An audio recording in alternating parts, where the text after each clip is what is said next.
Happy Monday, diehards, degenerate gamblers. How's everybody doing? Welcome back to the Die Hard MMA podcast. It's pay-per-view week, baby. We got UFC 293, big old title fight, none other than the man himself, Sean Strickland, trying to burn down the entire planet and the UFC organization while he's at it.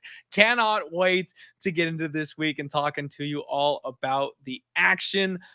Unfortunately, as you can see, there's no baby blue t-shirt on today. We are not coming off of a win. And I'll be honest with you, folks, I am really disappointed in myself. Now, I've been crushing 2023. We are officially, I did a podcast record update. We're up 88 units so far here in 2023, but that's a step backwards. We were up like 94 not all that long ago. It's been a rough stretch of about 6 events or so where we're kind of riding that up and down roller coaster. We know all about gambling variance. We know all about the bankroll management. This is why you got to protect yourself, because you can't fly that close to the sun forever. Eventually, you're going to come back down to earth. But man, UFC Paris was the spot. That was the spot. That was the spot that I absolutely could have just hammered. Benoit Saint Denis and then the buy low on Cyril Gane. I was preaching those all week. Those were the smash spots. They leapt off the page at me straight away. And then what did I go and do? I started chucking darts, started throwing. And don't get me wrong, I feel like the reads were there. Yeah, a couple of bad bits mixed in there, I'll admit it. But, a couple of spots where I was okay with the dog shots that I took. I mean, hell, they didn't even give Rose credit for dropping Manel Fiorot in round 2 the way she did. But, it is what it is. We knew she was dead to the scorecards over in Paris. But those are the kind of spots where I wish I had gone lesser on, or I still have not mastered the ability to just step back and go, that's the best spot on the board. That one right there. That's the only bet I need this weekend. I still haven't really gotten that down. And if I could have gotten that down last week, we could have just smash and grabbed on Benoit Saint Denis and on Cyril Gane. Instead, I donated 3 units and we're under the 90 unit mark. But don't you worry. We're going to pull ourselves up by our bootstraps and we're going to get right back in the seat. In fact, we got a couple of opportunities that I'm a little excited to talk to you about here. UFC 293. What is up, everybody in the chat? We've got Dixon Cider. We got Mushroom, the Grateful Dude, Nonstop Philly. What's going on, everybody? Air Dog in the house. So just so you all know, I do want to make sure it's something that I get out there for you guys. I did clarify. Unfortunately, there was a communication error. And the show was not supposed to be chat only last week when it happened. But that is the wave of the future here at Pub Sports Radio. It looks like we are going subscribers only chat from this point forward. It's not my call. It's not my decision. That's the way that it has to be. So I do apologize. I thought that it was a mistake. Turns out it was not. And there was a bit of a miscommunication on how and when that was getting started. But now that we've pulled that trigger, it's not going backwards. So if you guys are all hanging out with me, I know we've already got 75 of you rocking live and you want to mix it up here with everybody like we always do, then hey, consider subscribing here. It's only $4.99. And then you can jump on back in, be part of the chat, talk with us about these fights, and you help keep the lights on here at Pub Sports Radio. They've done a lot for me, and we bring free content to you covering every single sport every single day of the week. So, you guys do with that what you will. And Dixon saying, go ahead and gift the membership. Hey, people who are serious and want to give somebody a membership, you can do that as well. But back to the fights. We got a big time guest for you folks. You may know him from being on Ariel Helwani's show. You also may know him as just being, I like to think of myself as a meme lord. All right. I know my TikTok. I know how to dance and make people giggle, but no memes compare to the man himself. Connor Burke coming on the show again to talk UFC 293. What's going on, man? How you doing today? Clint, I'm doing fantastic, man. Thank you for having me. Excited to be here. Excited to be back. Second time I'm here. Uh, just going off a little of the things that you said off the top, man. You are absolutely killing it in 2023. I love seeing it. I mean, like, killing it, killing it, killing it, killing it. And yeah, just a nice reminder from someone who had a very rocky start to 2023, who's now starting to turn the tides in their favor. Variance is a real thing in betting, man, and you just got to work through the slumps. And you're not even in a slump. You're down what, 6 units over whatever, man.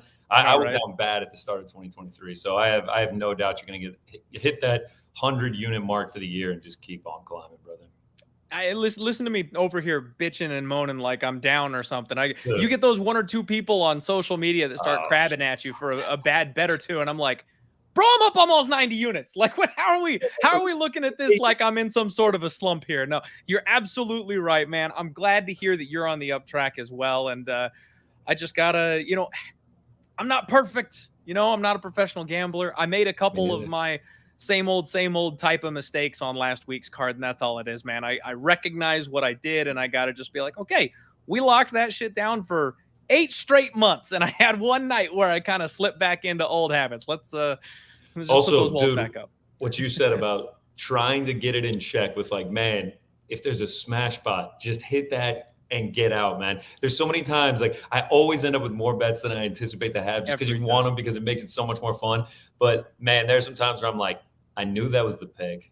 I went hard on it, but I could have gone even harder and I could have just lost all the fluff and just had a nice, easy winning week. I got to get better at that as well, man. Yep, I hear you, man. I am right there with you, and it's I was talking about Benoit Saint Denis and Cyril Gane. Like, those were the two spots that like absolutely were like, oh my god, like I need to put as much money on these as I can. But considering bankroll management, I went 3.3 units to win two, and I went 3 point, that's kind of what I did. And I ended up winning 4 units on those two bets. That's great. That's awesome. That feels fantastic. But then I turned around and I risked 8 units on other stuff. That is like, Yeah.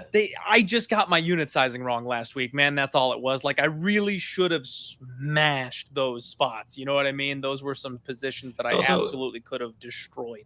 It's always easier in hindsight too, though. In hindsight, Always it's easier looking 2020. back. I mean, Cyril looked Absolutely. unbelievable. That was a nice call by you, man. He looked fantastic. Thanks, man. I appreciate that. I mean, it was pretty funny because looking at that fight, everyone said it all week. The winner was going to look minus 1,000, right? Like maybe that fight Facts. looks different if Sergey lands that first takedown. You never know, but I was pretty convicted there on that outcome. But man, let's first off, got to go ahead and give a shout out to the boss man here. I'm getting word from the chat that our guy Jeff just gave out a 20-pack, some free subscriptions to people hanging out. So we got 100 people rocking with us live already, and the chat has been open to 20 of you to come hang out and be a part of the experience. So keep it rolling, folks. Jump on in here. Let's have a damn good time. And Connor, let's make some money. Let's get Do back it, on brother. track this week, man. First fight up is going to be Kevin Jousset taking on Kiefer Crosbie. And you don't know either of these names, and neither did I. It's weird to have the double debutante, Connor. We don't see that a whole lot, man. Usually, at least one of the fighters is going to be somebody who we know, we're familiar with, that kind of thing. And I had to look both these guys up. So Me you've too. got Kevin, 8-2, who is 30 years old. He's the Hex Fight Series welterweight champion. He does apparently train with the CKB boys. He's a judo black belt. And this guy just stands right in front of you. He's not athletic, man. He's one of those guys that doesn't quit, though. You know what I mean? Like, he will take your best shot and just keep moving forward. He works well behind his jab. He's just limited, I feel like. There's a certain ceiling that these guys that just don't have that athletic ability, they're not going to get past a certain point. And this is the CKB card. So, you know what I mean? City Kickboxing, getting the light shown on it. It's his chance. It's his opportunity. I hate to be that guy, but I don't expect a lot from him going forward. He does have 2 professional losses, one via split and one to Jack Della Maddalena. So it's hard to really knock on the guy. Maybe he's better than I'm giving him credit for. I might be selling him a little bit short here, but I like him in the clinch. He's got a nasty teep kick, nice tight 1-2 down the middle, and he changes ranges real well to elbows. If he goes from striking and they get in a little close, he's got some nasty step in elbows. I like that, and his hip throws are dangerous. He can send people for a ride. Kiefer, 10-3. They call him Big Daddy, which gotta love the nickname there. He's 33 years old, so another guy who's a little past the prospect moniker there. He's got a big old thick back on him. This guy looks very physically imposing. Lots of leg kicks. He almost uses them like a jab. In lieu of a jab, he's kind of picking and poking at that front leg to mind his range and his distance. He's got a really, really low level of competition, man, but he is coming off a big round 1 KO over Alex Cowboy Oliveira, former UFC fighter who we're all very familiar with, biggest win of his career by far. This guy just comes forward and throws hooks. I mean, that's like the only thing he does is he gets in range, drops his hands, and wings hooks as fast and as hard as he can. And he throws at least 3 spinning back piss per fight. He's always in there spinning, looking for that thing. Basically a life and death brawler, man. It's a spot that I think is pretty obviously going to be a violence opportunity, but I really have a hard time picking a side. If you make me put my money on somebody, man, I'm going to go with the hometown guy. I'll say Kevin with City Kickboxing is a little bit tighter, a little bit cleaner. He'll be able to avoid the big power shot and get the job done. But man, I've seen him hurt so many times in fights, and he's had to kind of, work his way back into it. He could get clipped and put down very easily in this spot.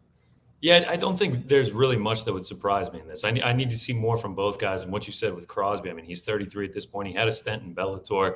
And now, like, you kind of wonder where he's at in his combat sports career. He just fought in Kingpin, the boxing organization, a few months ago. And yeah, you mentioned the Alex Oliveira win. Oliveira, like, kind of washed at this point. Don't take a ton from that. He did not look great in that fight at all. I would lean Jousset as well to win, but you talk about it, going and watching some of these Australian regional fights, there were multiple 5-round fights that ended in split decision. And Jousset just like never really got going in them. I would be worried about like a lack of activity from him in a fight like this. It wouldn't shock me, especially if there's an adrenaline dump or something like that. And like you said, like I've heard good things about him training at City Kickboxing. I think I read some rumor somewhere about him having success against the top level guys, but I mean that means essentially nothing, especially when it comes to going to the betting window. So yeah, this is just going to be a pass for me. I don't mind the idea of violence, especially when Crosby's in there. I mean, like you said, he does just swing and bang, but Jousset's tough, man, and he doesn't have a ton of finishes on his record of late. So this is just going to be sit back, watch, enjoy, nice little curtain jerker to get the night started. I like it. I absolutely like it, man. I completely agree with you. If anything, we're looking under, maybe dog or pass if you want to trust that. But man, it's so tough with the locker room talk, if you will, because they're always going to pump their boy up. You know what I mean? They're always going to talk him up before a big debut spot. You can't trust them as far as you can throw them. and fighters say a lot of things, whether it's teammates, whether it's fighters themselves. Like that's something I've learned in this betting game when it comes to MMA. Fighters say a lot of things before fights. Absolutely. It's so true, man. All right. We will move on from that one. We got a lot of other opportunities to talk about, folks. Do us a favor while you're here. We got a big time guest. We got a big time card. Smash that like button for us. Let you know you're enjoying the content. Let's get this thing going here. Next fight up, you got Shane Jung taking on Gabriel Miranda. And this one, a little bit more interesting here with some names maybe we recognize. Obviously, Shane Jung, one of these guys from City Kickboxing. We have seen him several times now under the UFC organization, 13-7. He's on a tough run, man. 0-3 skid. We got against him on Blake Builder, and that was a dang good night to get some dog odds on a very promising prospect. But this guy he seems to be hanging on by a thread. He's almost looking at the door here, man. He likes to be the one moving forward. He really kind of struggles when his opponents are able to back him up. He's very heavy on his feet. He sits down on that overhand right hand a lot, but he's another one of these guys that's a workhorse. Very limited athleticism. He's made it work for him over the course of his career, but doesn't seem to be hacking it at the UFC level. The wins he's got are not impressive, and then the losses are to guys like a Builder who are just getting their feet wet in the organization. It's not looking good for our guy Shane Jung. I feel like the game plan is kind of out now for beating him. You can matador him and you can wrestle him a little bit. You can take him down. Now, as much as he's been put on his back, he's never actually been submitted. He's going to have a 1-inch reach advantage here in this spot. Kind of a sketchy 65% takedown defense, and he's taking on Gabriel Miranda. Now, this guy's only got one fight in the UFC, and boy, has that aged well. Benoit Saint Denis. My man, we talked about it at the top of the show. We talked about it all week last week. People underestimate the God of War still, man. They better wake up quick. He comes out. He's a force. That man is a physical force. And if you can't hang with his physicality, it doesn't matter if he's at a skill discrepancy. He's going to maul you.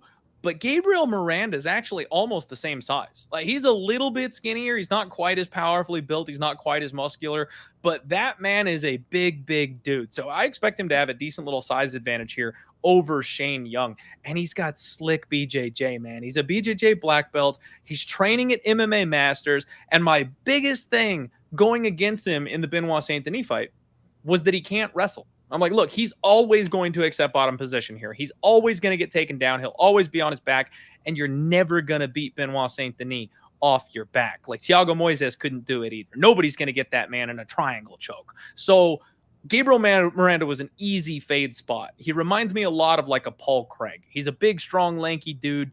He's not very good on the feet, but he hits decently hard, and he'll do whatever it takes. Jump and guard, dragging you to the mat, body lock. But his fight with Benoit Saint Denis, that first round was a little bit more impressive than I expected it to be, Connor. If you go back, he was wrestling Benoit Saint Denis. He hit him with a blast double leg. He dragged him to the mat with a body lock. Now, he couldn't keep him down. He couldn't control him once he got him there, but that shouldn't be too surprising for anybody now that what we've seen from Saint Denis is kind of coming to bear here. I think he can take down Shane Young. Like, if he can take down Benoit Saint Denis, who's a monster, why can't he take down Shane Young? I actually think this is one of those crazy spots where Miranda showed me everything I needed to see in a loss. And now he's getting an opponent who's about to see the door, and it's a step on their throat spot, man. I think we take this last opportunity to fade Shane Young when he's, at a decent price tag. We getting a Gabriel Miranda dog play here? Yeah, I'm thinking so because I don't see that we're going to get any other opportunity. And maybe he can, maybe Shane Young can prove me wrong here, battle his way back into this one, make it dirty and expose, Gabriel Miranda's got a little bit of a gas tank issue here, but he's so big, man. He's going to be 3 inches taller in this spot. And if he can get on top, which history's shown us with Shane Young, you should probably be able to get on top. That's where those gas tank guys, they get that rest, they get that break, they can kind of catch their wind a little bit, and then they're able to kind of take over the fight at that point. And I think he's a super live dog in this spot, man. What about you? Yeah, I don't disagree with you in terms of being a live dog. I mean, he's fighting Shane Young. Like, it's kind of a tricky spot of who do you want to trust? Do you want to trust Shane Young, who is on a 3-fight losing streak, arguably hasn't won a round in those fights since 2019, and he's almost minus 200 as well on top of that. But like on the flip side, Miranda, like, yes, he did show some decent skills in that first round, but he did still catch an L. And I mean, he has essentially fought nobody on his record. And you said he's like a Paul Craig. He really is, because he has 15 of his 16 wins by submission. Like, he pretty much exclusively wins by submission. So I don't mind it because of the price tag, but for me, there's just better spots on the card where I want to put my money. Fair enough, man. Absolutely fair enough. And this is one of those spots where I'm telling myself right now more than anything else. It's not a 2-unit You got to trust the balls, brother. You got to trust the balls. That is absolutely correct. But, I'm trying to remind myself what I just talked about from last week. There's a couple spots I really like on this card, man. Yeah. There's a couple of smash spots. Gabriel Miranda, I think that's a dart worth throwing. It's not a 2 or 3 unit shot. Keep it a 1 unit shot. And then I think it's worth taking a dart throw at. That's kind of what I'm looking for here in this spot. And plus, he is training at MMA Masters, which is a solid gym where guys like Colby Covington learned how to, wrestle and MMA grapple. Like, I kind of expect improvements out of Gabriel Miranda, whereas I think we've seen the completed package of Shane Young. Yeah, I think that's without a doubt, which makes a better argument for the dog play here. Yeah. All right, folks. All right. So I'm already dog hunting. It's early in the night, and I'm already after it. You know how we do around here. Favorites can't sweep again, dude. That, you know what? And I used the analogy of roulette wheel, right? Like, it's 50-50 to go red and black every single time you spin that wheel. Favorites swept the board last week. And don't even get me started on MMA Twitter. When favorites sweep a card, Connor, the amount of chirping and comments you get about, bro, it's so easy. It's so easy. Easy game. You know how much money I made this weekend? It's like, bro, of course. Like, everybody who just clicks all the favorites destroyed last week. 2022 is the only year where that was like a common thing. It doesn't usually go that way. So 100%. I'm hoping we get a couple dogs barking again here on this card so everyone will shut up. Yeah, I have no doubt there will be some dogs winning on this card. I just don't Fingers know who they crossed. are. Agreed. That's the hard part. You got to find those landmines. All right, everybody. Next up, Blood Diamond makes his glorious return here, taking on Charlie Radtke. And Blood Diamond is another one of these CKB guys that's just, oh, Connor, he never got his feet wet, man. He is struggling. He's having a real tough time getting over here to the UFC. He gets in. He's got this legend of, hundreds of thousands of kickboxing fights, and you can't find any of them. Like there's no evidence or footage of this guy. We were talking about how fighters will say anything about their boy when it comes to this kind of thing. And I think this is a perfect example because he's had like 2-3 kickboxing tournament wins or something like that, but you can't find anything else. Supposedly he's incredible. He hasn't shown it. He's 0-2 at the UFC level, lost a decision to Orion Koski, and quite frankly, that's maybe the only thing I need to say about Blood Diamond.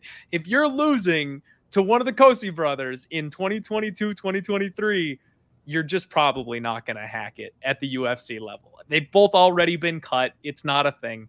He has no grappling whatsoever. He did show some improved takedown defense in that fight. I'll give him credit where it's due. But if you're still giving up 3 takedowns to a Kosi brother and losing a decision, then yeah, man, that's just not good enough. It's just not enough for me. His head kick is the best shot that he's got. He's got a real fast, nasty head kick. He gets it up high. He gets it up quick. So there is always that nuclear option here. Charlie, 7-3.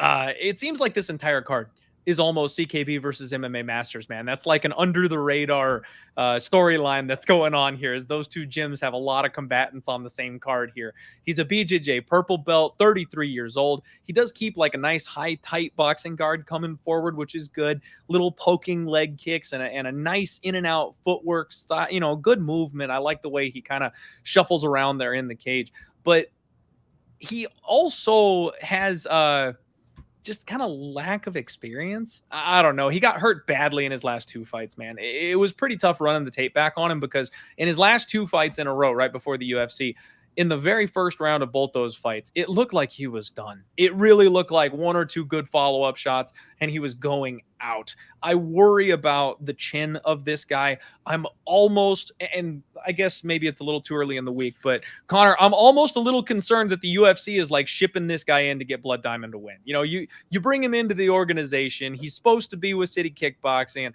they tried to give him a layup last time, and he still couldn't get that thing home. Is this kid really some prospect at 33 years old? Do we think he's going to really take off and be something here for the UFC? I almost feel like he's supposed to come in and get a highlight reel bonus here with that head kick for Blood Diamond. I'm not touching it. So you talked about it, like Blood Diamond obviously he's a one-dimensional fighter. If his opponent can grapple and wrestle successfully, then it's going to be one-way traffic and they're going to win. If it stays standing though, like in that second round of the Jousset fight, where like he was able to keep it standing for like 3 minutes of the second round, like he had some success. And he obviously, like, whether we can watch the tape on the kickboxing or not, like he does have skills in that department. Yes.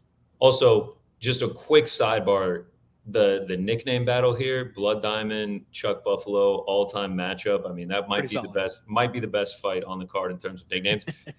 He doesn't go for a ton of takedowns, Chuck Buffalo. Like I know he's got a couple submissions on his record, but he's not out here just like spam wrestling. And I mean, honestly, like going for takedowns is his best shot at winning this fight, in my opinion, because if it stays standing, I think Blood Diamond can have the advantage. And like you said, he got hurt in his last 2 fights. Like I wouldn't put it past Blood Diamond knocking him out.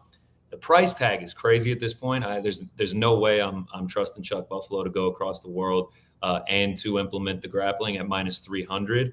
Just don't want to play that. Don't know if I'm going to get around on Blood Diamond, but I wouldn't mind it. Like if someone told me they were taking Blood Diamond, I don't think it's the worst thing in the world. I want to say Chuck Buffalo open at like minus 220. Like there has to be heavy money coming in on him to get to that minus 300 spot. Yeah, it's man, I think it's one of those spots where we just know Blood Diamond is really not UFC caliber. This guy's training out of a gym that primarily grapples. He's got a lot of submission wins on him. It seems like it's almost exclusively Chuck Buffalo sub or Blood Diamond KO. Like, I'm not sure how else this fight ends. I mean, yeah, I mean, he's got 2 on his record. I wouldn't be surprised if that's what he was able to implement here. I think the under's juiced to like minus 185 or something like that. I don't really want to play that. Again, 3 fights in, I'm probably going to pass on all of these, but I'd say it's dog or pass for me. I'd have to agree, man. You look at where the line sits right now, and Blood Diamond is plus 240, plus 250. Like, that's Do we have a yikes, man. Blood For a Diamond UFC KO number? debutant, let me see. What does that look like right now? By the way, folks, I am super excited. My gambling sponsor is Bet Openly, as always, but I did sign up for a Bet Online account finally. I couldn't Shut live up. with myself letting people get all the juicy prop numbers before I ever had a chance to get there. And then, every once in a while when they dropped an opener like Benoit Saint Denis, a guy I was looking forward to in a specific matchup, and then getting a terrible number because it just gets nuked way before it ever got to me, I got sick of that shit. So I did finally get myself a Bet Online account, which means I can actually look at these prop numbers here for us real quick. Blood Looks Diamond like, KO plus 425. yeah, plus 425. And honestly, man, if you're thinking what I'm thinking, my guy Dixon Sider has just the most perfect comment by the way, Dixon, I was going to circle around to that. I like to keep that little gem, that little nugget for the end of the breakdown. Our guy Chuck Buffalo starts pretty slow, man. He's a little rough on the front end, and then he picks it up the deeper the fight goes. I actually kind of think you front load Blood Diamond here a little bit, man. If you give him round 1 KO, round 2 KO, he's 10 to 1, 12 to 1 in rounds 1 or 2. And the way we've seen that guy hurt, I could see Blood Diamond back against the wall, wounded animal, coming out hard, and just finishing this thing in the first round. I think it's definitely on the table. So maybe just a sprinkle, folks, if you're going to try and play something like that. In round 1 plus 1,000, that would be incredible to hit. That'd be nuts, right? That'd be nuts. I feel like that's maybe the only way to play it, though, because, yeah, I don't trust these guys to go 15. Yeah, I mean, it's kind of crazy looking. Blood Diamond 3-2, Chuck Buffalo 7-3, combined 15 pro fights for the two. Right? Absolutely nuts. But hey, he is a world-class kickboxer. So if you're just going to stand with him, fights. different situation. I don't know. All right. Moving on, everybody. We got Nasrat Haqparast taking on Landon Quiñones. And Haqparast, we all know all about Nasrat Haqparast at this point, 14-5. The one thing I guess that I didn't realize, Connor, is how young he is. Like, he's one of these guys that's been around long enough. I kind of have him 34-ish in my head. He's only 28. Like, this is a kid that absolutely is still capable of growing and learning and changing and getting better and making tweaks and adjustments. And he's so defensively solid. He's a high volume boxer, but still somehow has 65% striking defense. It's nuts, the amount of offense that he can muster with his hands, and then still is very difficult to hit. He does a real good job of controlling the range. He's got fast hands. He's got that front kick that he likes. He parries very well, lots of feints. And then when he gets you kind of lulled into a little pitter-patty pokey type of fight, then he blitzes you. Then he comes in hard and he cracks you. 78% takedown defense. Very tough to get down. Durable. He's solid, man. Nasrat Haqparast really is a solid fighter here. Now, Quiñones, 7-1-1, just 27 years old. He's coming off of The Ultimate Fighter. If you recognize the name, that's where you probably know him from, because he was on Tough on this last season here, and he lost via round 1 triangle choke to Jason Knight. Now, first 60 I don't know seconds. how you... First 60 seconds, though. Yeah. Connor, I don't know how you feel about Jason Knight. There's some people out there that seem to, have a soft spot, a little love for him. He's a bum, man. He's not UFC caliber. I'm sorry. Like, he does come out and he puts on a good show and he's willing to scrap and he's fun to watch, but he's not UFC caliber. He never has been. He got booted from the organization quickly and he didn't survive Tough. I knew he wouldn't. If that guy's tapping you out in less than 60 seconds, I don't think you belong here, man. I really don't. He's another guy that tends to start a little bit slower. Lots of side-to-side footwork. He jabs the body a lot. He does attack that low inside calf kick. He cuts a lot of different angles and tries to walk you into shots. He's another guy that turns up the deeper the fight goes. He's got good explosive level changes when he wants to go for the takedowns. And his best weapon really is that outside body kick. We're southpaw versus southpaw, man. That's going to be open and available for him. It seems like they're trying to maybe find him a half decent matchup here, but I kind of feel like he's a good hammer, bad nail type of fighter, and I just don't think Nasrat Haqparast is ever going to go away. So once this thing starts to turn into a bit of a war, once it starts to get a little high volume deeper into the fight, even though that's usually where he's strongest, I just think he's taking on a guy with miles more experience than him who's going to do it a whole lot better. Minus 400 Nasrat Haqparast. I can't really argue with the number. Yeah, I mean, 100%. I'm with you. Like you said it about Jason Knight. Like, not only did he not win, was he not the eventual winner of Tough? He wasn't even a finalist as well, and he got ousted in 60 seconds. Now he's taking a matchup on, I believe, 3 weeks' notice. Nasrat was supposed to fight last week, but his opponent fell out. Now we're getting 3 weeks' notice. He has to travel across the world, making his UFC debut. These guys are the same age, yet Nasrat has 10 UFC fights. I just don't really understand the matchmaking here. I don't really understand what warranted a Landon Quiñones UFC contract other than just filling in on short notice. I mean, if Quiñones goes for the takedowns, like I feel like Nasrat can stuff him 78% takedown defense over a decent sample size. And then you said it, man. Like he's a solid boxer. He doesn't go away. He's defensively sound. And then above all else, the experience, man. I mean, he has been in there with some killers. And now he's fighting a guy making the UFC debut. I think Nasrat has this covered. Like, I know it's crazy to be playing him at this price, but like, I mean, matchups make prices, and this I feel is a favorable matchup for Nasrat. Completely agree, man. I'm not the heavy chalk parlayer type of dude, but this seems like it's tailor-made for a Cody Saftik PRP type situation where you just check that box, man. He's gonna win the fight. Is he gonna get a late finish? Is he gonna grind a decision? I don't know, but he should win this one. Yeah, I'm with you, man. And I mean, he's got power too. I know he doesn't have a ton of knockouts at the UFC level. I think he's dropped 5 of his opponents during his time in the UFC. I mean, I wouldn't be surprised if he was able to get a finish here over Landon. I agree. Like, like we talked about, 28 what years story old, that he's would gonna be get better.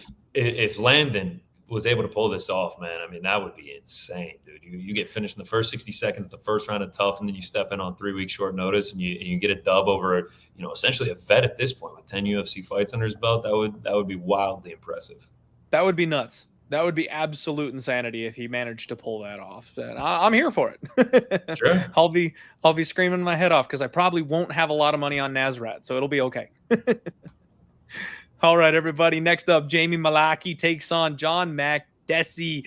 This is a fun fight to talk about, Connor. This one I am excited about. The Mullarkey, another one of the hometown CKB boys, 16-6. When you go to the store and you go, Mom, I want to watch Alexander Volkanovski fight, she goes, we got Alexander Volkanovski at home. That is Jamie Mullarkey. This man is discount Volkanovski. I've said it every time I've broken down one of his fights. It's identical. He just does everything a little shittier than Volkanovski does. He's well-rounded, heavy boxing style, long step-in, powerful jab that I really like, hard low kicks. He mixes in well-timed level changes. He makes you fight a full MMA game when you are in there with him. And honestly, he hits pretty damn hard too, man. The problem is you just never know when that durability is going to go because he's in a war every single time he fights. And I would like to say he's durable because we've seen him take some shots. We've seen him dog, be man. in there. We have seen him be a dog. That Devontae Smith fight. I mean, he came back from like getting beat up, dude, to get a second round finish. It's insane. Dude, bro goes 15 minutes with Michael Johnson. And then all of a sudden just gets banked. Yeah, his last fight, he's winning. Yeah, he was looking good up until he got caught. Yeah, it's like 1.5 rounds. I was going to say he's up 2-0, but like he was well on his way to being up 2-0 and then just bink, caught him right on the button and he goes down. I can't trust this guy's chin. And I said it in his last fight breakdown, man. When we broke his fight down with that UFC newcomer, I said, Jamie Mullarkey should win this fight everywhere. You can't lay chalk on him. And I'm sticking to that. That is my read on Jamie Mullarkey. He's a dog. I want to bet him as an underdog. I want to put plus money on Jamie Mullarkey, never laying chalk. Now he has a 6-inch reach advantage in this spot. He's got a 75% takedown defense, and he's taking on 38-year-old John Makdessi, who hasn't knocked anybody out in the UFC since Shane Campbell in 2015, man. And that's kind of my problem. John Makdessi is exactly the type of fighter who's ripe for the picking. This year has been that changing of the guard, man. We're shooing out all those old people, and hell, we're getting rid of some of those old contracts. The UFC's looking for some young blood, some cheaper labor out here, some more exciting fun, and Makdessi's exactly the kind of guy that I'm looking to take advantage of and get rid of in this type of a spot. Smash while you can. The problem for me is the bull went out to fight ready. It's my favorite gym. It's my absolute favorite gym, man. They've got some of the best MMA minds out there. They turn men into monsters. I'm not sure what they've got in the water here in Arizona because I'm not drinking it, that's for sure. But they all seem to come out looking like absolute beasts when they're done in a training camp at Fight Ready.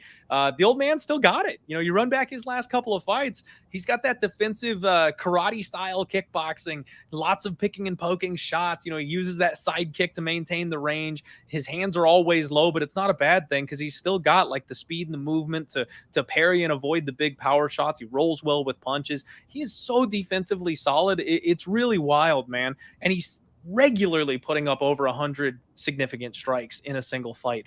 So it's really hard for me to knock on Makdessi. I think this is going to be a competitive fight. I just think you're going to have to make a statement against someone like Mullarkey where this fight is at for him to get his hand raised. He's going to have to dominate this fight in order to get that win, because otherwise it's going to be a Viva la France situation all over again, and the hometown guy is going to get his hand raised at the end of it.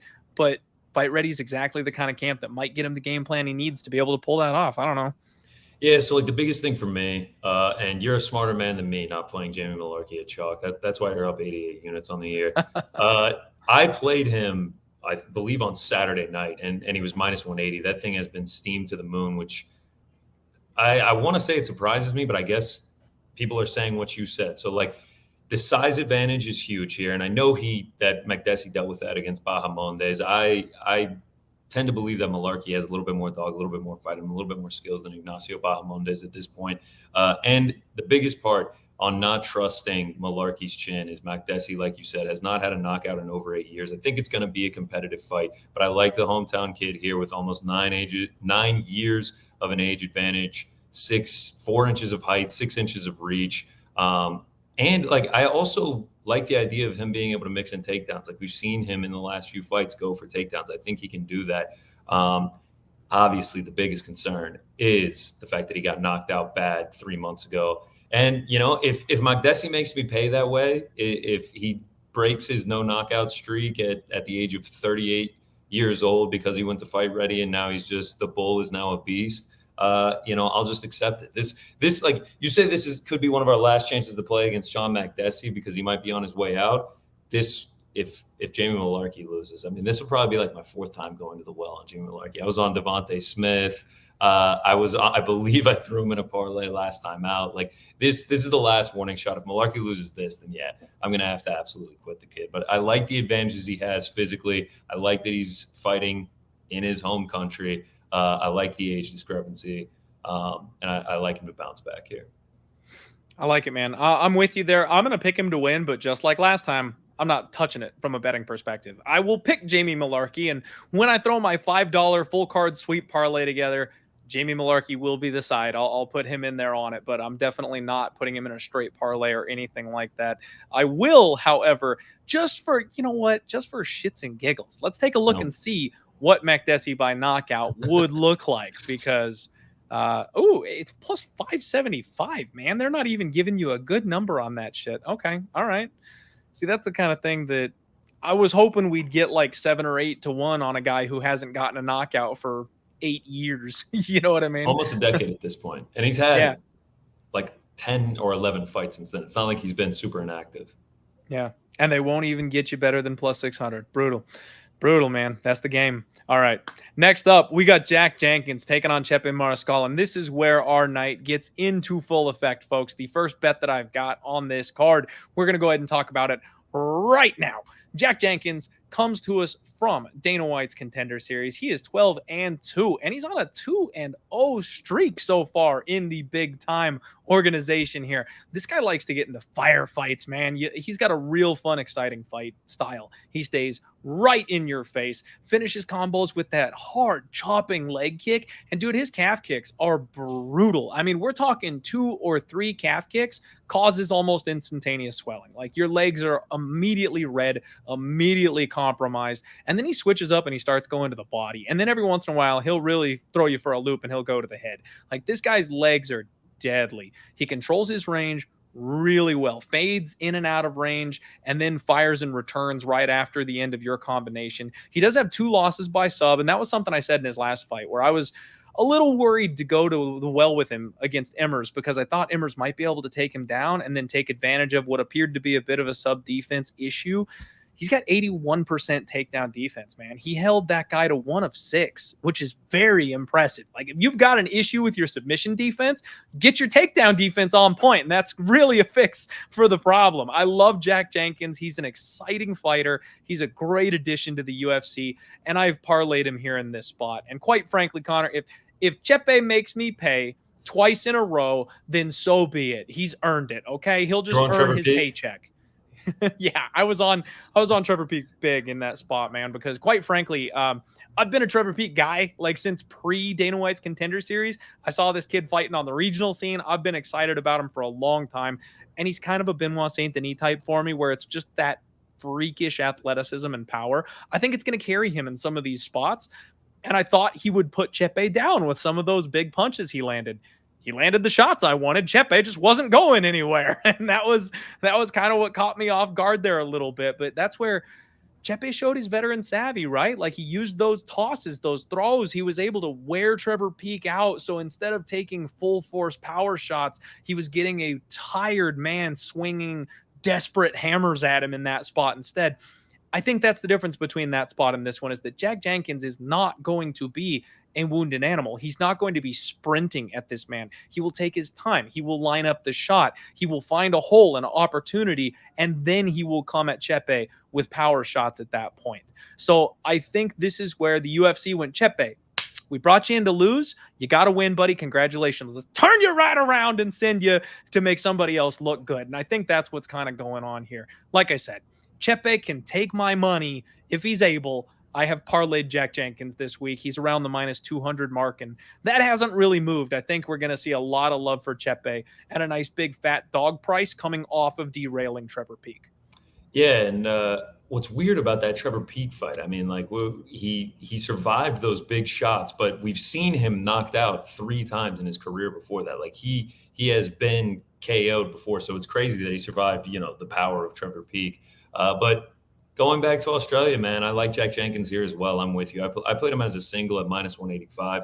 I just think the Trevor Peek and Jack Jenkins are like 2 of as different as you can get of fighters. Like you said, man, he's going to be coming out here. He's going to be technical. He actually can go to the wrestling if he wants to. I know Chepe obviously has a ground game as well. Though going back and watching the tape, man, against I believe it was Sean Soriano, like we saw him have success in the grappling. I wouldn't be surprised if Jack Jenkins mixed it up here as well. I just think he's the more technical fighter. I think he's the better fighter in this fight. I like that I'm backing quite a few of the Australian, New Zealand fighters this week. Backed a lot of the Frenchmen and French women last week. So I like Jack Jenkins here, especially in a fight that very well could go to a decision. You always like the home cooking, but I'm with you here. I like Jack Jenkins. If just like Makdessi, if it's Chepe taking my money, I'll live.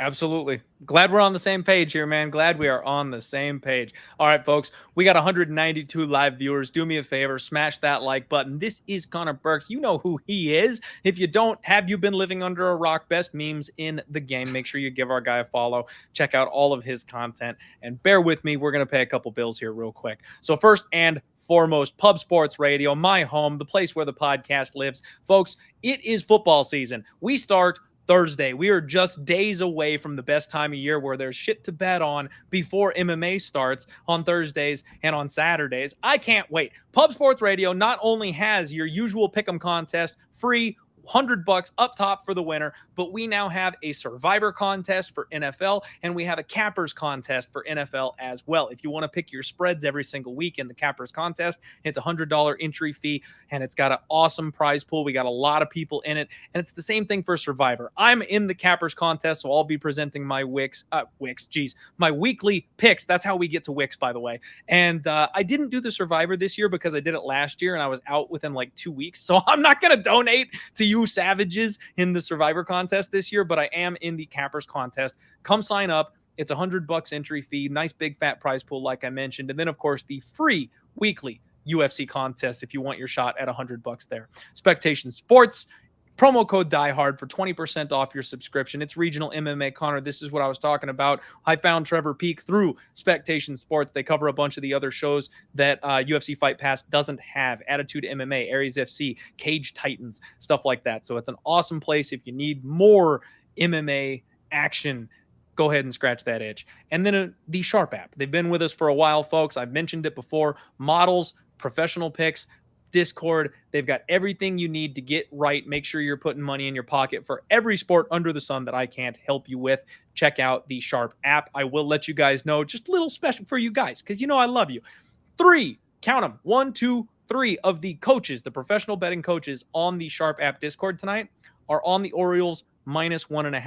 I don't know jack shit about baseball, but what I can tell you after watching the way these guys bet, when you get 2 or more coaches on the same bet, it's got a pretty damn big ROI. So I have played that bet blindly myself, tailing them, and I'm going to let you guys know. So if you feel like a little MLB sweat tonight, there you go.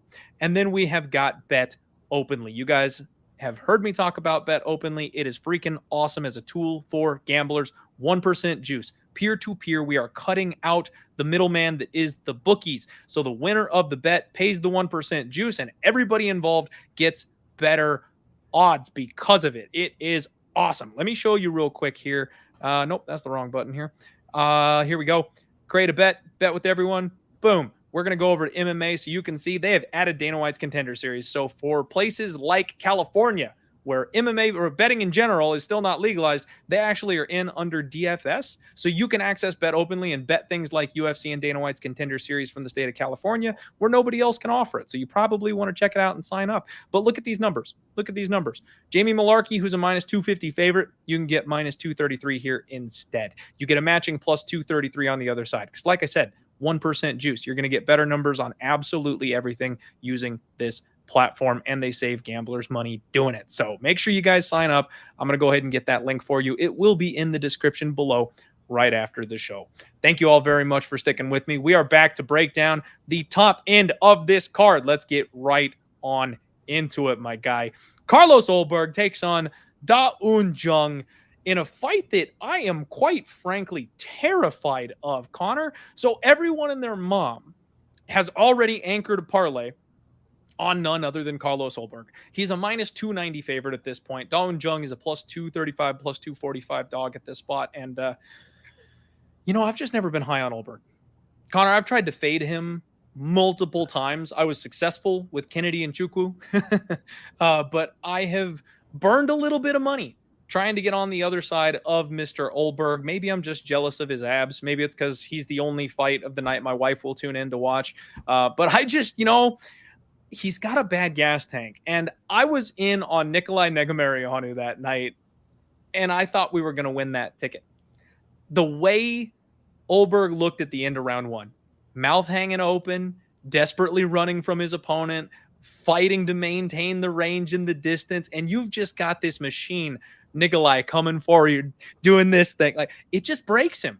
Ulberg is a wonderful hammer, and look at his resume. It's all round 1 KOs. He's an amazing hammer. He's a terrible nail. The second he gets tired, he is not the same man. You see the panic start to come in his eyes. He's not used to somebody walking forward and taking him on. Now, Da-Un Jung has had a bit of a rough road lately. 0-2 run. And quite frankly, after losing to Devin Brown Bear Clark, you're dead to me, Connor. That's my bar. I'm like, if you lose to Devin Clark, I have no interest in putting my money on you. As a pretty big favorite, too, if I'm not mistaken. I mean, he was a pretty monster favorite, and he looked absolutely terrible in that fight. I mean, he looked just like he didn't want to be in there. It was over from the second it started. I have this like weird memory thing where like I feel like you talk about the Kennedy fight with Carlos. I feel like I can only remember the Kennedy fight with Daun Jung because I was on Kennedy in that one, and of course he gets knocked out. He eats 10 gazillion shots from Carlos Ulberg, and then he can't take one from Daun Jung. And so I'm always like, yeah, Through the Daun Jung's a guard. beast. Yeah. And then I go back and I watch the Daun Jung tape, and I see the Devin Clark fight. I see the Dustin Jacoby fight. The Sam Alvey draw is not something to write home about. And honestly, if Daun Jung doesn't go to the wrestling like we saw him against William Knight, like I think that's where like all of his takedowns have come from in his UFC career. If he stays and strikes, I don't think he's going to have a ton of success. I get what you're saying, having a little bit of caution, wanting to parlay Carlos Ulberg, especially at this price. Like when I first saw it before I watched any tape, I was just like, man, that seems kind of wide. But I don't know, man. I think also no one has taken Carlos Ulberg down yet. Like I don't think there's been a ton of attempts on him, but he still has a clean 100% takedown defense to this point. I don't know if it stays standing, like especially the way Ulberg has looked of late. I mean, fast, crisp, like obviously has knockout power, 3 straight knockout wins. I mean, I don't see Daun Jung winning this fight. And I mean, not just that, you said it, man. Doesn't just look good fighting. Looks good, great period. The fact we got Carlos Ulberg and the Pleasure Man on this fight card. Same card. I mean, it's a good night for the ladies. Back-to-back fights too. They know their demographic, man. They're gonna sell a couple extra pay-per-views this week. I was gonna say, I think they did this perfectly. You get Carlos Ulberg in the featured prelim, take you right into the Pleasure Man to open up the pay-per-view, and I mean, then they're off and soaring. Then they got everybody's money at that point. All the money to the UFC this week, all of it. But man, you nailed it. You absolutely nailed it. This is maybe my favorite live bet spot on the card, because if Daun Jung comes out and shoots for a blast double leg, I'm betting him live on the spot. Different story for sure. He will wear down Ulberg, get him tired, and then take over. You know, honestly, I think Daun Jung was flying a little close to the sun in his fight with Dustin Jacoby. He was having too much fun in that fight, man. He looked good early on with a world-class kickboxer in Dustin Jacoby. He was having his moments striking in round 1 until he got binked and he got put down hard. And I think that might have kind of rolled over into the Devin Clark fight. That almost seemed like the UFC softballing him a get right spot against Devin Clark, and he just fumbled the bag. Like you said, he didn't want to be there. He didn't want to be in it. If he comes back motivated, if he's kind of found his mojo again in this spot, if he pins Carlos Ulberg up against the cage and can hit one of those trips, and that was the big thing, it's the tripping game. If he can get that body lock, Ulberg's going down, I promise you. That shiny 100% takedown defense rating, it's one takedown defended against Ehor, and then one more takedown defended against Kennedy. And that takedown was shot when Kennedy was very badly hurt and was just trying to buy himself a couple of seconds. So very suspect 100% takedown defense rating, in my opinion. Can't bet it until we're live, my guy. I will absolutely be hovering over the click button. And don't be shocked, folks, if you see me with a live bet come in here on Daun Jung, especially if he just survives like 2 minutes. You know, if that number swells because Ulberg looks great for the first couple of minutes, but he doesn't quite get him out of there, I'm jumping in. I'm absolutely jumping in at that point. Yeah, I mean, crazy to think. And you talk about when Kennedy was hurt and he went for that takedown there. We were that close to Carlos Ulberg being 6-0 in the UFC, which is just a crazy thing, because it does feel kind of hard to trust them still to this point. But yeah, I'm gonna guess. I mean, if you're on Daun Jung's team, like, you have to be like, let's wrestle. You got to know. Let's at least try it. We got to at least try to wrestle here, because if we don't, we are probably in serious trouble. Absolutely. But I don't know. I mean, I can't trust Daun Jung to do that. I wanted to play Carlos Ulberg by KO, but it's like -140. I was hoping it might be at like a +110, +115. But at the minus money, I'm probably going to stay away. Maybe if I need a parlay piece, I might throw him in there. But currently don't have him parlayed up with anything. No, they know the deal, man. They absolutely know the deal at this point with Ulberg. But the one thing that I will be looking at pre-flop, Daun Jung by submission, 16-1. Wow, that's making my card number. That's absolutely going on my card, man. I will be betting Daun Jung by sub. I did it against his supposed to be get right spots last time out, and he got on top of Devin Clark, and he found the back of Devin Clark, and he was working for subs, and somehow he slipped off deep in that third round, and I was screaming and pulling what's left of my hair out that time, man, because I really thought it was going to happen. It was there. Clark looked like he was breaking, but he was just too tired to get it done. I'm going right back to the well, man. I think he's got a big grappling edge here. I'll look for the money line live bet, and I'll have that 16-1 in pocket beforehand. As a man who has not hit a sub prop in ages, I mean, months, maybe even years at this point, I wish you the best of luck. I mean, I swear to God, I can't hit a sub prop to save my life. I was on Wiley. So many opportunities, man. And there's something about sub props too. Like I had Ryan Spann, not in the Anthony Smith fight, in the fight before that against Krylov. I had him round one sub, like plus 1,100, and he had the guillotine locked up. I mean, you talk about, dude, you talk about the heart start pounding. Well, like there's nothing that gets you like going more than a sub prop. I mean, especially when it looks like it's about to hit, but they're so fun. No bullshit. I have not hit one in so long. Yeah, and Nonstop Philly in the chat saying the image of Clint pulling out his hair is absolutely hilarious. Well, that's because it looks like this now, because like there's nothing to grab here, so I got to go for the beard. All right, everybody. Next up, we teased it, and speaking of tease, none other than the Pleasure Man himself, Tyson Pedro. Sell me on the Pleasure Man, baby. Yes, sir. Tyson Pedro takes on Anton Turkalj, and by the way, that's how you pronounce it. Last time I broke it down, I was saying like Turkalj. Anton Turkalj, the Pleasure Man himself. So here's the thing, man. This, more than anything, is just me going right back to the well, fading Tyson Pedro. You know, if you listen to my last breakdown of Tyson Pedro when he fought Modestas Bukauskas, the very first thing I said was, I want to fade this guy. Like, I didn't know that Modestas was necessarily going to be the guy to do it with. By the end of the week, I did find myself on there. I got the fade in for sure. But I was a little worried earlier on in the week. Man, he has not evolved. Tyson Pedro has been overhyped since day one in the UFC. He still does these same exact things. He laid off from 2018 to 2022, came back and was still the exact same fighter. Sure, he looked amazing against Hunsucker and Ike Villanueva. Those were some softball spots to get him right, and he is a spectacular finisher in round one. He's got no gas, Connor. He's got no gas. He's got a great club and sub game. He will hurt you. He will grab a neck. He will dive on subs. So if he does get anything here, it's always inside the distance. Remember, folks, everyone wants to play this guy by KO, but he grabs necks. So don't lose out on the KO plus 120 versus inside the distance at even money. If you like the Tyson Pedro spot, always bet inside the distance, because he could ruin your night with that club and sub always snatch. Because I was on Vulcan KO last week, and it was the only bet I missed all weekend.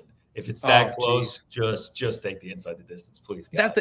When it's close like that, man, when we're talking 15, 20 cents apart, there's no point. Just take inside the distance. Even 30. It was like 35 last week, the difference. It was like plus 115 knockout, minus 120 inside the distance. And I also played round one knockout. I could have played round one like plus 260 instead of plus 305. Yeah, and I mean, winners become losers that way. Yep. It's fancy play syndrome is what they call that in poker, man. You try to get a little too fancy and they'll get you. But the big thing with Tyson is he's got some tall man's defense. He's got a bad gas tank. And even in his last fight, man, you saw him really come out a little slow, really come out measured. He was really trying to make sure he didn't tire out too quickly. And fighting a guy like Modestas Bukauskas, he was huffing and puffing by round two. And that guy doesn't push the pace ever. They were just kickboxing for 7 minutes, and Tyson Pedro was tired. The Pleasure Man is an all-action fighter. Now, he might be 0-2 in the UFC, but let's put a little context. He made his UFC debut on short notice against Jailton friggin' Almeida, a guy who has moved up to heavyweight since, a guy who might be destined to be a top 3 fighter in the heavyweight division. That's who he made his UFC debut against. And Connor, he almost made it out of the first round. Now, I know that sounds crazy to like give somebody credit for almost surviving 5 minutes, but nobody else has done that.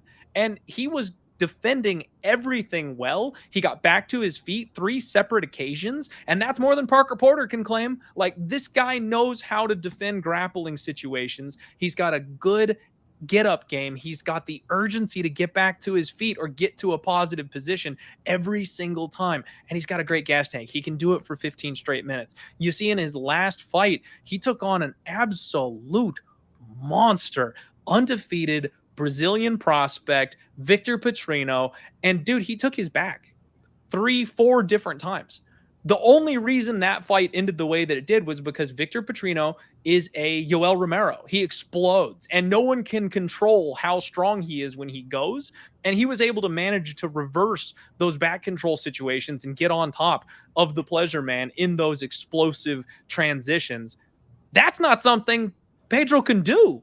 If Anton gets that guy's back, he's not going anywhere. Maybe he's got one explosion in him. If we're deep in round 3, there's no chance Pedro is exploding and reversing that position. Never in a million years. He will pack up his lunch and go home way before then. His last fight was 6 months ago. He's only 27 years old. He's training over at All Stars with Volkan Ozdemir, who looked way better than I gave him credit for. Dude's got a brick for a head. He's incredibly durable. I think he can take the shots that are going to come at him in round 1, and that's all he needs to do, because after that, he's a zombie. He just keeps moving forward. And in round 2, if you go back and watch the Petrino fight, dude, he had him hurt. Like, Petrino started shooting on Anton in round 2 because his striking isn't pretty, but he hits like a truck, and he'll just refuse to fuck off. He'll stay in your face the whole night. They opened this guy at dog odds. I put the tweet out a week ago trying to get you guys on the number before it's gone. He's already a minus 115 now. I got plus 125 in my pocket, and I hope some of you got in there with me. I'm also going to be looking for the inside the distance numbers here because, quite frankly, we just have to fade round 1. If Pedro doesn't club and sub him in the first round, it's Anton Turkalj all day. All right, you put the tweet out. I knew I was coming on the show. I wrote it with you. You asked. I took the plus 125 as well. So I'm going with you, man. I mean, I'm not going to sit here and say that I'm in love with it, that I'm super hyped about it. I'm glad we're riding the Pleasure Man. I mean, that is for damn sure. For the culture.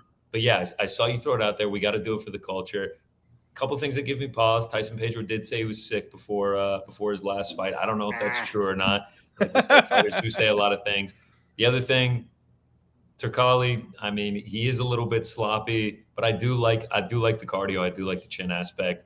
And yeah, we're riding it together, baby. Pleasure Man all day. I'm with you. You put out the tweet. Let's go. I'm absolutely. I figured I'd throw it in there.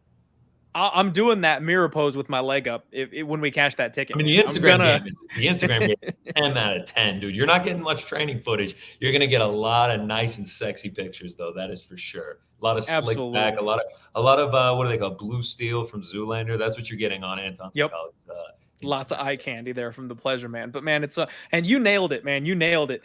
He's saying that he was sick in his last fight, and that's what caused him to slow down, bro. Go back to watch any fight that he hasn't finished in round 1. Any fight that he has either lost or got extended, and he looks exactly like that. He wasn't sick. He was sick of being in there. That's the only sick he was that night, because that's what this man looks like if he doesn't win within the first 3 minutes every time. 100%. Calling bullshit. All right, everybody, we're getting down to the last 3 fights or so. We got 200 live viewers. As always, smash that like button for me and let's go. Next up, we've got Justin Badman Tafa taking on Austen Lane, and it's a weird rebooking, Connor. We broke this one down a couple of months ago, and I went back and forth on it, and the struggle that I have with this fight is that Tafa's a guy I just can't wrap my brain around. Just can't figure this guy out. He's limited. He really isn't a mixed martial artist. He's just a big dude that hits hard. Like, that's really all he's got. And he's not trying to be anything but that. But it works. You know, if you get a guy that's going to stand and bang with him, he'll catch him. That's how this guy is. I just don't know when he's ever supposed to be favored. I don't know when he's ever supposed to be the dog. I can't handicap his skill set. He's taken on Lane. And Lane is a guy that got nuked by Greg Hardy. Like, that doesn't inspire much confidence. This fight ended in an eye poke. They rebooked it right away. Lane was doing good keeping range, which is something he's never done before in the first fight. I don't know. I kind of feel like Lane is worth the dog shot here if he follows that game plan, but also he could get nuked at any point. I think I'm passing on this one. Yeah, man. I mean, in terms of a side, this is a volatile heavyweight fight. Like, I just can't get confident in either one. I played the under 1.5 last time. I'm going right back to the well, minus 185. Playing at you don't like to play chalk. I'm on a decent amount of chalk this week. But I'm all right with it in this one. I mean, this is get or get got. I mean, you saw the style that they were going at last time before the eye poke. Like they were going at it. Neither of these guys has ever completed a takedown in their UFC careers. They've only both ever won by knockout. Even if you go back to their amateur careers, they have a combined 6 amateur fights there. They've only won by knockout as well. I think this is just going to be 2 heavyweights coming in here, chucking them, and someone is going to get dropped. If you look at the stats on them, Lane, 13 of his 15 have gone under the 1.5, 12 ending in the first round. Tafa, 6 of his 9 under the 1.5, 5 ending in the first round. Not only do these guys only win by knockout, we've also seen them get KO'd before. So I think this is just your typical heavyweight fight. They come in here, they sling them, and someone gets dropped in the first round. I like it, man. I hope so. First team, all violence. Let's go. I'm a little tempted on the dog since the line is wider for God knows what reason. Like literally nothing happened in the last fight, but for some reason Tafa's a bigger favorite. I find that weird, but I don't know. I'm going to dig a little bit more, but don't be shocked if I don't have much to do on this fight. Sorry, folks. We'll save a little time there on that one. Next up, you've got Manel Kape taking on Felipe dos Santos. And I said the last fight was weird, man. This might be the weirdest fight on the entire card. So Manel Kape is screaming towards a title shot. This guy was brought into the UFC and fought the current champion of the weight class. They wanted this guy in the title picture. He's an absolute star over in Asia, and his fighting style is fun. He's electric. He's got good submissions. He hits hard at 125. Like, there's nothing to not like about Manel Kape, except that every once in a while he plays with his food a little too much. He doesn't get people out of there sometimes because he's really not threatened and he wants to put on a show. Felipe dos Santos, this kid is 22 years old from Shoot the Box, and he went from making his debut on Dana White's Contender Series this week to now fighting in potentially a #1 contender spot. Maybe, I don't know how this fight got sanctioned, man. I'm being serious. I don't know how they take a 22-year-old kid and put him in a #1 contender slot like this. I know they're trying to put an exciting fight on, save the fight, save the card, blah, blah, blah, whatever. But this ain't it. The other part of my parlay to go ahead and close out is the star boy here. Manel Kape should absolutely handle this kid in this spot. And I feel for him because he'll come out, he'll die on his shield, he'll fight his heart out like all the Shoot the Box guys do, but he's got less of a puncher's chance than most people would in this spot, in my opinion. Yeah, I mean, I'm with you on Manel Kape in this situation. Just like where he's at in his career, going up against the guy who's making his UFC debut. I think he has all the advantages in this one. I mean, if you talk about just the experience differential here, I mean, the guys that Manel Kape has fought in his career, he made his UFC debut against Alejandro Pantoja, the guys that he fought in Ryzen. I mean, just an absolute killer. And then you talk about, the striking advantage that I think he's going to have. The Santos he's not the most defensively sound guy, and Kape is just as violent as they come. Finished 16 of his 18 wins. And Dos Santos is going to be down. Like you said, he's at Shoot the Box. I played Manel Kape inside the distance -115. I parlayed him up as well. I feel confident that he gets this done. It's unfortunate for Dos Santos. Hopefully he can make a good showing for himself. Maybe even win. I mean, that would be the most insane thing. Like, that would be a huge task. I mean, he's stepping in on 3 weeks short notice. We know this was supposed to be Kiefer of France going up against a guy who's seriously trying to make a path to the title. So yeah, I'm with you. I'm on Manel Kape here as well. All right. Yeah, hopefully no upset here because I'm pretty heavily invested there. Needing Manel Kape to come through, but had to parlay him, man. Just because so many times I've seen him let guys off the hook because he wants to play with his food that I'm like, I'm money line parlaying. I'm not going inside the distance just in case. He should finish. He should, but just in case.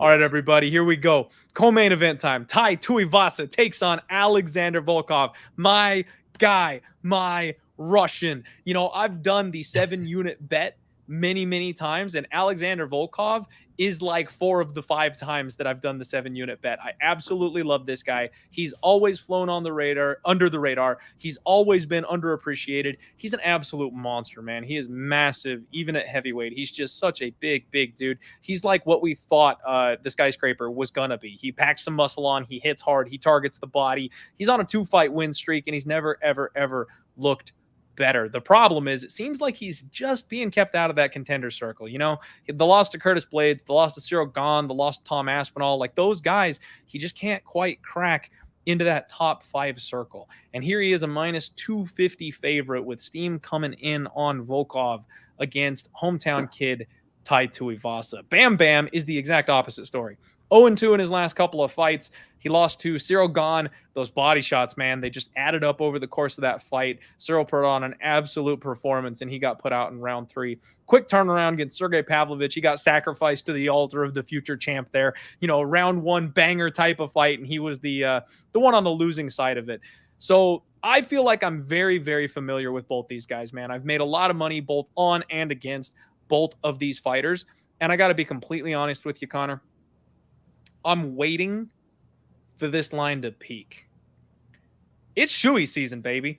Tai Tuivasa. Let's go. Tai Tuivasa is going to knock out Alexander Volkov in the second round. Now, calling your shot. I'm calling my shot. And by the way, I called round 2 KO on Gane last week as well. Didn't bet it like a freaking moron. Called it to a T. Didn't get the, I think it was plus 550 in round 2. Plus 875 for this one. That's what I'm saying. It's a good number. It's going to be there, man. So here's the thing. This is what I've learned about my guy, Drago. All right.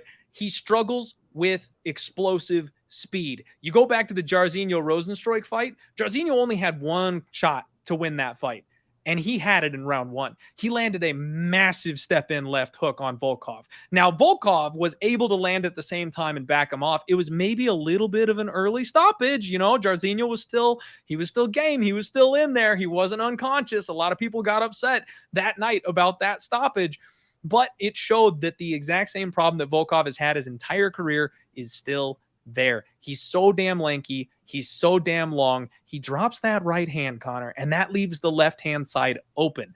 Tom Aspinall got him with the left hand before he started mixing in the takedowns. Ciryl Gane, that was a different bit of a matchup there. But Derek Lewis, all the way back in 2018, which, by the way, when I had just started talking with the MMA betting community and just started getting rolling before the podcast, I had a big fat bet on Derek Lewis that night. Never stood any chance cashing that bet, but I did, because Alexander Volkov is not the ballsy, massive finisher that everyone thinks he is. When he fights these guys, Walt Harris, not UFC caliber, should have stayed retired. Alistair Overeem, towards the end of his run, hung it up shortly thereafter. Jairzinho-Rozenstruik, questionable stoppage, small heavyweight, by the way, and then Romanov, a guy who came in 30 pounds overweight and wanted to do with that fight. Like, those are the guys who he's beating and finishing. Trust me, Volkov is actually a bit more of a point striker at range than people believe. And he has a problem with the exact same combo, and that's that leap in left hook. And especially if you follow it up with a right cross, it's there every time. And you can see 4 different opponents land the exact same combination on him every single time. The difference here is none of those guys hit the way Tai Tuivasa does. Tuivasa is a guy that you have got to kill to get out of that cage. He's not going to lose a decision. He showed that in the Ciryl Gane fight. He dropped Ciryl Gane in round 2 and almost had him out of there in that fight. If Volkov does not get Bam Bam out of there early, he's going to march his way back into that fight, and he's going to crash the pocket, and he's going to find his chin. And I beg you guys not to parlay Alexander Volkov this week, because I am going to have a big fat bet on Tai Tuivasa this week. I hate to do it, but my guy is going to get a shoey in his hometown crowd. Set the record straight. It's just like Derek Lewis all over again, man. I mean, there's absolutely no way I'm parlaying up Volkov. I mean, he's got the size and the reach, and I think he can stay at range, and potentially get this done that way. But I'm not going against Tai Tuivasa. I'm not going against Tai Tuivasa in Australia. Like you said, dude, he's got a blockhead. He is hard to put out. Volkov, though, also is not the easiest to get out of there. I think he's been knocked out once in the last 10 years, and it was that Derek Lewis fight that you were talking about. So I'm interested to see what happens. I'm cheering for Tai, trust me. I will do anything to see that shoey. I don't know if I'm on him yet. I'm surprised by the plus 210. If it keeps climbing, because I want to say it was plus 170, plus 175. If it keeps climbing, I'm going to have to be with you. I'm going to have to play Tai, because I would want to be on that if it cashed. There's no way I'm playing Volkov, because if Tai knocks him out and I lose a parlay or I lose a minus 250, whatever it is, because Tai knocked him out, knocked his chin into the second row, and then he's doing a shoey on my betting grave, I would hate myself. So there's no shot I'm doing that. I'm with you. I'm going to be watching this number. I'm going to see if people keep parlaying up Volkov and it keeps climbing. For the culture, man. I'm telling you. It's happening. That's a cultural bet right there. That is a cultural bet. Absolutely.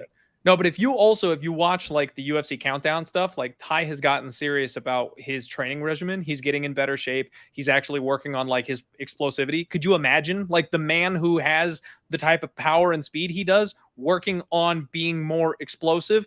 I know you mentioned Volkov's only been knocked out the one time, and while that is true based on his record, he actually could have been knocked out at any point in time by Tom Aspinall. Tom chose to keep it on the ground instead of following up on the feet. And Gon did the same thing. Gon picked and poked at him because he wanted that perfect masterclass performance that he always does. Volkov was breathing heavy and backing up for his life in that fight. Gon could have put his foot on the gas at any point in time and also found a finish. I wouldn't expect much from guys like Marcin Tybura, Alistair Overeem at that stage, Alexander Romanov.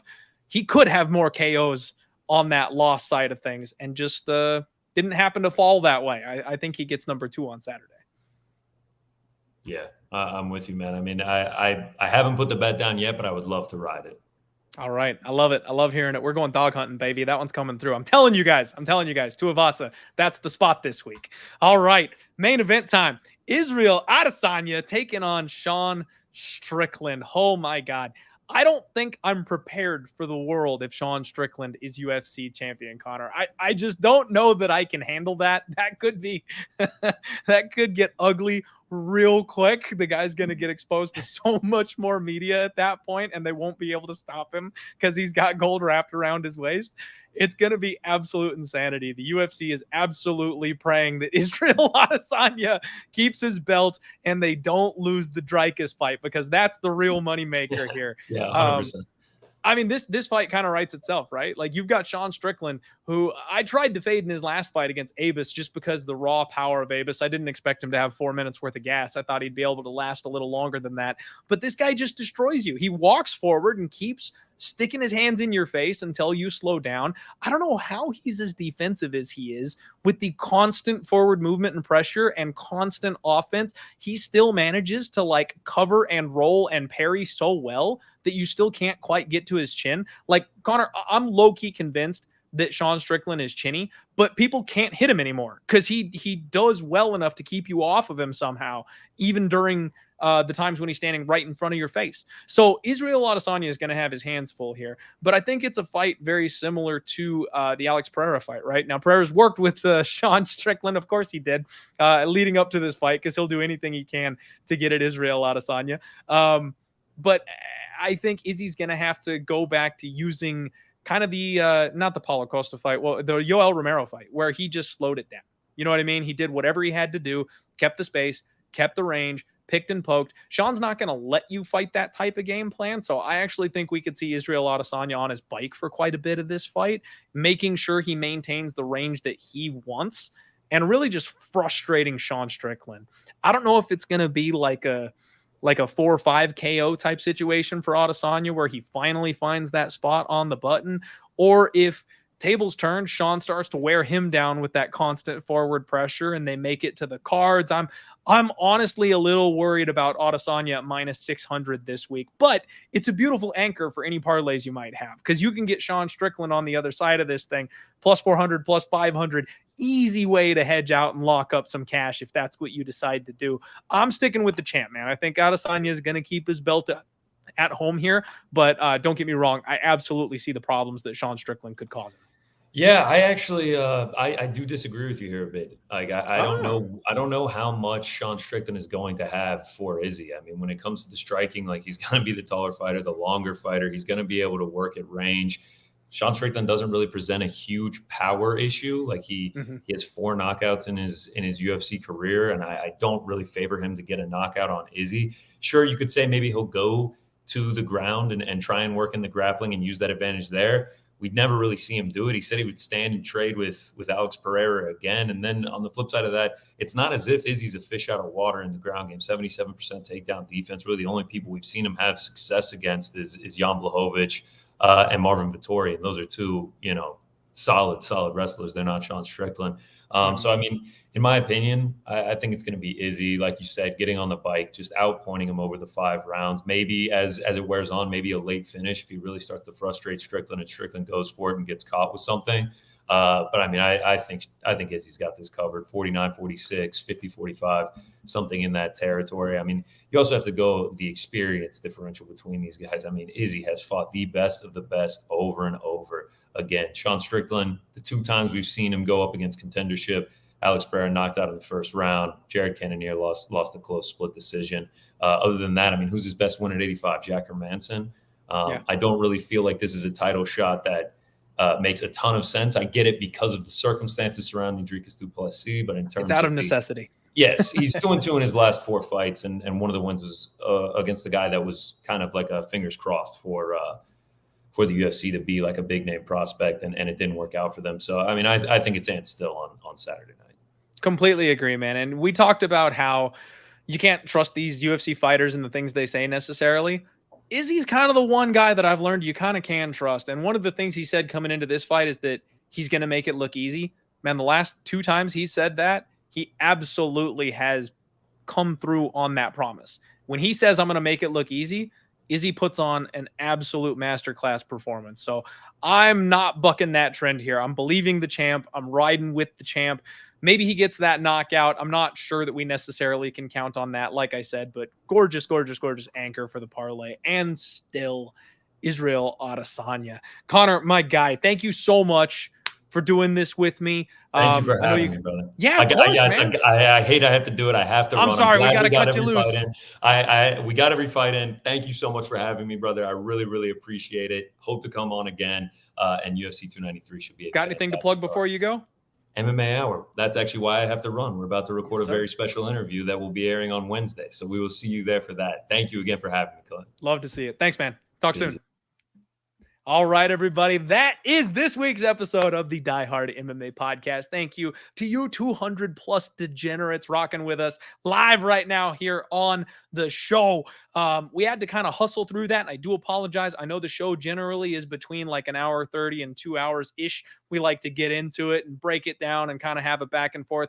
The reason we had to hustle a little bit tonight is, like Connor said, he's got a real big time interview for the MMA Hour, and their only scheduling opportunity was right now. So we had to like get to that 1 hour and 20-minute mark and like axe it so that he could get out of there and not be late holding up a fighter that they're supposed to do a big interview with. So huge shout out to our guy Connor Burks for coming back on the show. Thank you very much for giving us the time. And of course, you guys know where to find him. He's awesome on social media. You know Arrow Holwani and his show, so make sure you check them out. Obviously, I think every MMA fan by now knows where to find them. Any of you in the chat, if you got anything, fire off at me here real quick since we got a couple extra minutes. But we'll go ahead and wrap this bad boy up. Mushroom, my man, thank you very much as always for being here. And the rest of you, I know some of you who I can't see in the chat, but the usual suspects here: Grateful Dude, Dixon Sider, Nonstop Philly, Nate Brown, we got C Dell. Thank you all so much for hanging out here in the chat and talking with me. So going back over everything real quick for you guys, just to put a nice little bow here on the show for you. We have 2 locked in bets at this point in time, and that is the parlay of the Starboy Manel Kape and Jack Jenkins. That is just ever so slight chalk. And then you've got Anton Turkalj. We got the bet locked in early at plus 125. He is minus 115 now. I still like it. I think we're just straight up fading Pedro at this point as much as we can get a half decent good number on him. And then I'm going to bet Tuivasa. I want to see this number peak right now because there was a little bit of resistance when he got to plus 185. It kind of tug of war just a little bit. And now he's up over that plus 200 mark. And I'm just waiting. Because I think every casual and their mom is going to absolutely steam up that Volkov side. They're going to put him in every single parlay. He could not look better. He could not be a shinier toy right now. And you guys know me. That's why we've done as well as we have this entire freaking year, is because we take that recency bias and we turn it on its head. When there's an opportunity where everyone's lining up because of recent form, we take advantage of that and we get better numbers. And that's what we're doing here in this spot. Dixon Sider is asking, who says the OnlyFans fate applies to women? Me, Dixon. I'm the one who said that. Turkalj's not going to let me down here this weekend. I'm telling you, that's my guy. He's going to tank those early shots, get the grappling going, and then Pedro's going to gas out. Now, hopefully no round 1 club and something. Hopefully. Please. Prayers up, please. But I think this is the week. We're going to get back on track this week, everybody. Thank you all so much for being here. Once again, this is Pub Sports Radio. Smash that like button if you haven't on your way out the door. Join us for UFC contest on Saturday. And of course, if you want to be part of the Cappers contest buy-in or the Survivor Pool buy-in for NFL, check those out on pubsportsradio.com. We'll be back a little bit later this week. It's pay-per-view fight week, baby. That means we're getting the Total Takedown, the Undefeated Post Weigh-In Show, and we'll be hooking up with our guy from Superbook Sports, and we'll be talking about the Sharp Action Report on Friday. Buckle up, everybody. Football's right around the corner. We're going to be mixing up some DGen parlays, MMA, and football. I love doing that shit. It doesn't go on the official record, obviously, because anything but MMA doesn't go on the official record. But you know, I'll be cooking. I'll be cooking up some stuff over here. And then NHL's right around the corner from that. Christmas, it's the best time of year, baby. Let's go. I love you guys. Thank you for being with me. I don't know what it was. I needed something today. I was just a little slow. I was kind of dragging today. I was tired, a little worn down, a little out of it. Having kind of a tough couple of months here. Got some family in the hospital, having some rough things going on right now. And you guys just gave me that energy. You guys just gave me that boost. And that's one of the things that I appreciate you guys more than you know. I don't say it often enough. Without you guys, there is no show. And I mean that. And more so than that, you guys bring a vibe, fun energy here to me. We've crafted such an awesome community here at the Die Hard MMA podcast. You guys are with me every single week, week in and week out, and then interacting on social media, keeping the positivity, talking about our favorite sport, degenning out like mad people.